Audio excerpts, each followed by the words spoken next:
S'il y a une question qui nous revient la plupart du temps lorsque nous sommes en formation avec les jeunes, c'est la question de savoir avec combien je peux me lancer dans telle ou telle activité. Et je pense quand même que c'est des questions totalement légitimes que tout entrepreneur quand même qui veut évoluer, qui veut se lancer dans un business doit quand même se poser.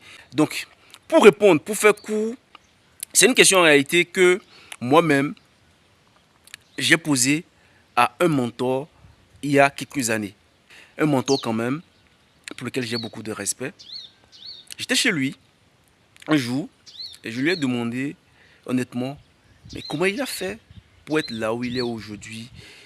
Et qu'est-ce qu'il m'a répondu? Il m'a dit, écoute, dans la vie, nous ne sommes pas tous les mêmes. Il y a d'autres personnes qui sont nées dans la bonne famille, qui ont tout, pour qui il y a plus de facilité à avancer parce que dès qu'ils expriment un besoin, automatiquement, c'est fait. Il y a d'autres personnes quand même qui par contre n'ont rien, ils viennent totalement du bas et qui doivent chaque jour se battre pour gagner leur pain quotidien et avancer. Pour ceux qui ont quand même des idées, pour ceux qui ont quand même une certaine ambition. Donc, il me faisait comprendre que, tu vois par exemple, il a dit, lorsque tu veux avancer, il y a d'autres personnes en réalité qui, quand ils ont un projet en tête, ils vont alors faire le business plan, tout ça, ils ont une idée du budget qu'il leur faut. Ils vont chercher maintenant à réunir tout le budget pour pouvoir quand même, avant de pouvoir se lancer.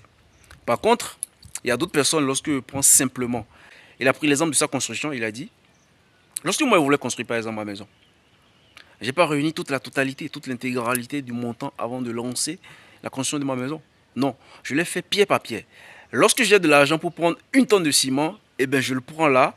Lorsque j'ai de l'argent pour prendre un camion de sable, je le prends et petit à petit, je fais des briques.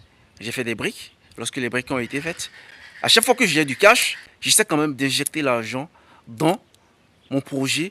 Et petit à petit, ça a pris corps, ça a vu le jour. Et voilà où nous en sommes aujourd'hui. Juste pour vous dire quoi? Pour vous dire, lorsque vous voulez vous lancer dans un business, peu importe le secteur d'activité dans lequel vous voulez vous lancer, que ce soit en élevage, que ce soit en finance, peu importe le secteur, comme je suis en train de le dire, la première des choses d'abord qu'il faut chercher à faire, c'est déjà essayer de se faire former, de se documenter dans le business dans lequel vous comptez vous lancer. Essayez quand même d'avoir toutes les informations nécessaires qu'il vous faudra avant de vous lancer et réussir le business dans lequel vous voulez quand même vous lancer. Lorsque vous avez toutes ces informations, ce qu'il y a lieu de faire, c'est commencer par aller petit à petit. Un peu comme l'exemple qu'il a pris lors de sa construction. Lorsque vous voulez construire, il n'est pas question forcément d'avoir tous les moyens, tout le cash qu'il vous faut avant de pouvoir commencer à faire les pas. Commencer à faire les premiers pas. Vous avez l'argent pour acheter le sable, vous avez l'argent pour acheter le ciment aujourd'hui, achetez le ciment, commencez par faire des briques, 10 briques, 100 briques, jusqu'à ce que vous ayez quand même le stock qu'il faut afin de lancer les fondations et évoluer dedans. Même chose pour quelqu'un qui veut se lancer dans l'élevage. Peu importe le secteur d'élevage dans lequel il veut se lancer, ce qu'il y a lieu de faire, c'est commencer avec ses moyens de bord. Tu as 50 000 francs. Commence par lancer le business, l'élevage dans lequel tu peux te lancer. Ça peut être les poulets locaux, ça peut être les poulets Goliath, ça peut être les lapins. Commence avec ce que tu peux. Commence par ce que tu as. Ça ne sert à rien d'attendre des millions, d'attendre à réunir des millions avant de pouvoir lancer ton business. La plupart de ceux qui le font, ils réunissent les fonds. Il y a d'autres personnes qui vont même, ils ont la chance d'avoir du financement. Et quand il se passe, la plupart du temps, pour la plupart des cas, ça solde par un échec. Oui, un échec. Parce qu'ils n'ont pas pris le temps de pouvoir grandir. Ils ont voulu automatiquement quitter l'étape bébé pour commencer à marcher. Ça ne se passe pas comme ça. Peu importe le cash que vous avez. Et surtout, ce conseil s'adresse à ceux qui n'ont pas suffisamment de budget.